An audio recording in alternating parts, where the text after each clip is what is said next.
¿Quiere que estrictamente sigamos la política de la empresa? Claro, no hay problema. Esta complacencia maliciosa viene de hace unos cuantos años, cuando yo estaba trabajando como un desarrollador externo para una casa de software. El equipo con el cual trabajaba era genial, y el desarrollador en jefe, llamémoslo Mark, era simplemente el mejor con el cual trabajar. Era un desarrollador bastante hábil, y también tenía la capacidad de coordinar fácilmente las tareas del equipo. También teníamos un gerente, John, el cual también era muy amable y con el cual era fácil hablar. Todo el trabajo iba sobre ruedas.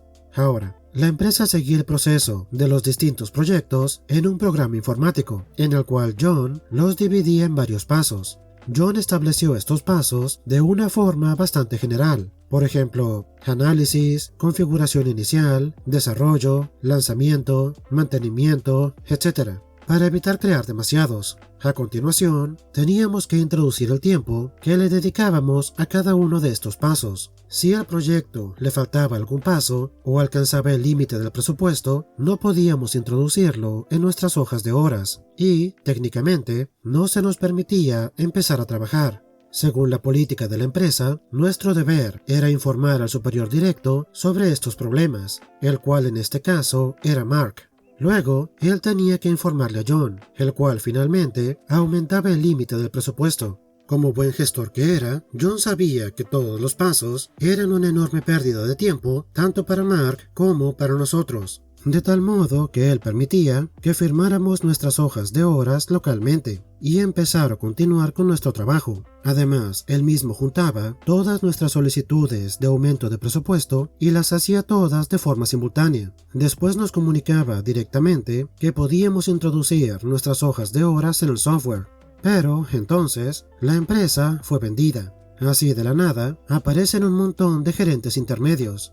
John fue trasladado a un puesto superior en un departamento diferente, y para reemplazarlo, encontraron a Phil. Phil intentó presentarse como el tipo de gerente que siempre está abierto a las peticiones de todo el mundo, pero enseguida se hizo evidente que más bien era del tipo que pensaba: voy a apegarme a las políticas de la empresa lo más que pueda, probablemente para apelar a su ego o a algún superior.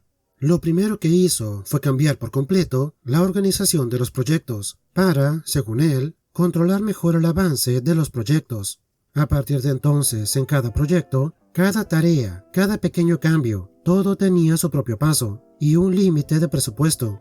Les recuerdo que si algún paso no estaba en el software, no teníamos permitido empezar a trabajar con él. A continuación, nos impuso la introducción diaria de las hojas de horas. Era obligatorio introducirlas como máximo al día siguiente, para que pudiéramos, según él, ser más responsables a la hora de marcar el progreso del proyecto. Esto podría haber estado bien, si no fuera porque los presupuestos de los proyectos se redujeron drásticamente. Básicamente, al llegar a la mitad del desarrollo, ya habíamos llegado al tope, y no podíamos insertar más hojas de horas. Cuando empezamos a preguntarle a Phil por la creación de estos nuevos pasos o por un aumento en el límite del presupuesto, como hacíamos con John, él rápidamente nos mandaba con Mark, ya que, según él, era la política de la empresa y había que seguir la cadena de mando. El trabajo de Mark rápidamente se volvió un infierno, ya que, básicamente, tenía que pasarse la mitad del día pidiéndole a Phil que creara otros pasos en los proyectos o nos aumentara el presupuesto. Nosotros sabíamos que estábamos molestando a Mark y él sabía que no podíamos hacer otra cosa. Mark intentó hablar con Phil para simplificar estas políticas, pero sin éxito. A finales del mes, todo el mundo tenía un retraso en la introducción de los partes de horas y algunas tareas que ni siquiera se habían iniciado. Phil nos reunió a todos, también a otros equipos, y nos dio un discurso sobre cómo era culpa nuestra, ya que ocupábamos demasiado tiempo para hacer nuestro trabajo, y eso era inaceptable. Como jefe de nuestro equipo, Mark fue especialmente perjudicado. Probablemente incluso perdió algunos bonos, los cuales antes no tenía problema en conseguir cuando el gerente era John. ¿Y por qué era culpa de Mark? Por no avisarle a Phil con suficiente antelación de que no había pasos disponibles o que se había alcanzado el límite del presupuesto. Ya era suficiente para él. Era hora de cumplir maliciosamente con las políticas de la empresa. Le pidió a Phil que nos dejara por un momento, después de la junta, para explicarnos cómo resolver todos estos problemas. Phil aceptó, pero también quería quedarse en la junta. Tranquilamente, Mark nos dijo: es imperativo que me digan todo a mí y solamente a mí. Cuando en un proyecto faltan pasos o llegan al tope de un presupuesto, en cuanto se den cuenta, mándenme un correo electrónico con ese asunto preciso. Yo informaré entonces a Phil. Solo aceptaré solicitudes por correo. Mark nos dijo varias veces que el correo debía ser de un asunto en concreto. Por ejemplo, Proyecto X, paso Y, falta esto. O Proyecto X, paso Y, se ha alcanzado el límite del presupuesto. Mark se nos quedaba mirando con una expresión que decía: hagan lo que digo, confíen en mí. Empezamos a hacer exactamente lo que decía, y pronto descubrimos por qué tenía tanta confianza. Pasaron unos cuantos días, y un Phil bastante enfadado entró en nuestra oficina, gritándole a Mark que su comportamiento era inaceptable, y había preparado una reunión urgente con todos los jefes en unos minutos. Mark fue a la junta, y a la media hora regresó con una gran sonrisa en la cara, y tras de él venía Phil con una expresión de derrota.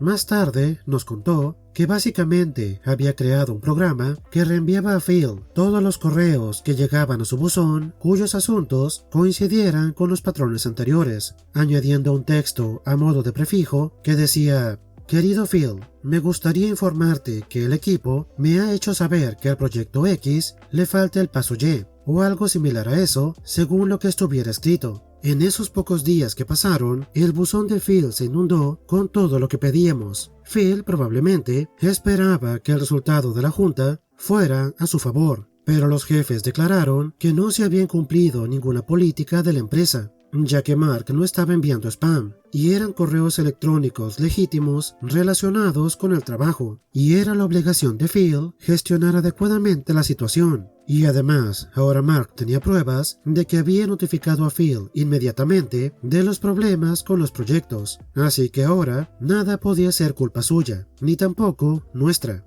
Poco después, dejé de trabajar para esa empresa, pero al cabo de unos meses, me contaron que a Phil lo habían degradado y trasladado a un puesto con menos responsabilidades. Déjenme adivinar. En el momento en que no pudo culpar sus errores a nadie más, los jefes se dieron cuenta de lo inútil que era y lo movieron a otro lado donde no pudiera echar a perder nada. Pero en serio, ¿cómo esperaba que esa junta terminara a su favor? ¿De verdad pensaba que le iban a decir que no tenía que hacer lo que es su trabajo? Hay demasiados gerentes que piensan que todo lo que tienen que hacer es calentar un asiento. Brad y su mesa. Esta historia me la contó mi amiga Lucy. Por aquel entonces vivía en una ciudad militar y trabajaba muchos veranos en un restaurante bastante frecuentado por oficiales militares con sus familias. En este restaurante en particular, que es un restaurante fino, hay una mesa reservada para oficiales de alto rango cuando están visitando la base. La gente que trabaja en el restaurante la llaman la mesa. En las noches más concurridas, cuando no hay ningún oficial de alto rango en la ciudad, se utilizaba para sentar más clientes, pero en la mayoría de los casos, la mesa se dejaba sola. Ahora, el día es viernes y hay mucha gente. Había un general visitando la base, de modo que la mesa estaba sola en caso de que dicho general decidiera honrar al restaurante con su presencia.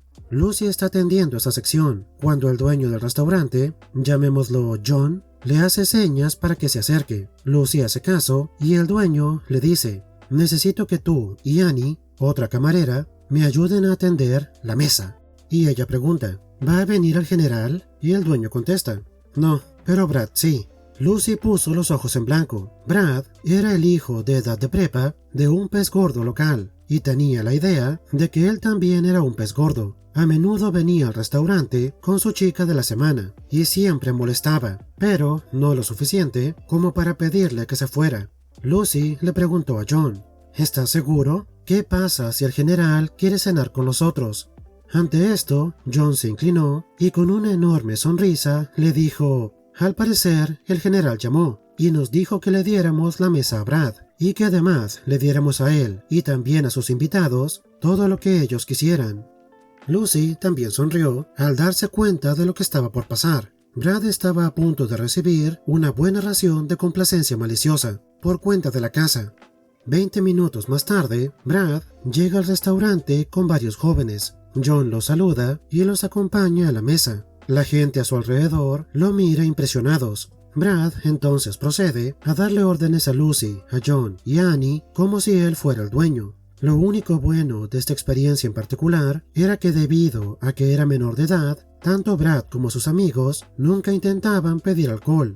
Brad se volvió un incordio. Pedía más y más aperitivos, devolvía la comida a la cocina porque no estaba preparada correctamente, pedía los platos más caros del menú, etcétera, etcétera. Lucy, Annie y John continuaron así, sonriendo más y más cada vez que agregaban más comida a la mesa. Entonces llega la hora de la cuenta. Lucy me cuenta que entre todo el grupo habían conseguido consumir $843, sin contar la propina obligatoria, la cual se cobra cuando un grupo de invitados es de cierto tamaño. Brad recibe la cuenta y enloquece. «¿Qué es esto?», dijo agitando la cuenta. «Es tu cuenta», dijo John. «El general nos dijo que te dejara pedir lo que quisieras». Brad se levanta para discutir, pero entonces la anfitriona del restaurante se acerca corriendo con la cara blanca. «John», le dijo, «el general está aquí». Todos se voltean para mirar, y ahí estaba el general con su séquito. John se excusa un momento para acercarse a ellos. Durante unos minutos, el general y John empiezan a hablar. Lucy se da cuenta de que Brad se puso blanco y empezó a levantarse de su asiento. Annie lo ve y le dice, «Más vale que no intentes irte sin pagar. No quiero tener que echarte encima a estos simpáticos oficiales». Brad se sentó bastante inquieto. El general y John volvieron juntos a la mesa, y haciendo contacto visual con Brad, John le dijo, «Brad, tú nos contaste que el buen general aquí presente insistió en que te diéramos la mesa, y que podías pedir lo que quisieras. ¿Es eso cierto?» Brad solamente asintió. «Bueno, el general aquí nos dice que nunca hizo tal llamada telefónica». Brad dijo, «Qué raro», antes de voltear a ver al general. «Estoy bastante seguro de que fue con usted con quien hablé, señor». Y John dijo, «Aquí tengo el número de teléfono, vamos a llamarlo». Mientras sacaba su teléfono y marcaba el número. Fue entonces cuando escucharon el flamante teléfono de Brad sonando en su bolsillo. El general extendió la mano y Brad le entregó el teléfono. Comprueba el número y después le pregunta a John, «¿Es tu número 123-456-789? «Lo es», responde John. Entonces el general procede a poner una cara seria y le pregunta a Brad, «Brad, ¿eres tú un cadete?» Y Brad le contesta, «Estoy siendo considerado para nombramiento».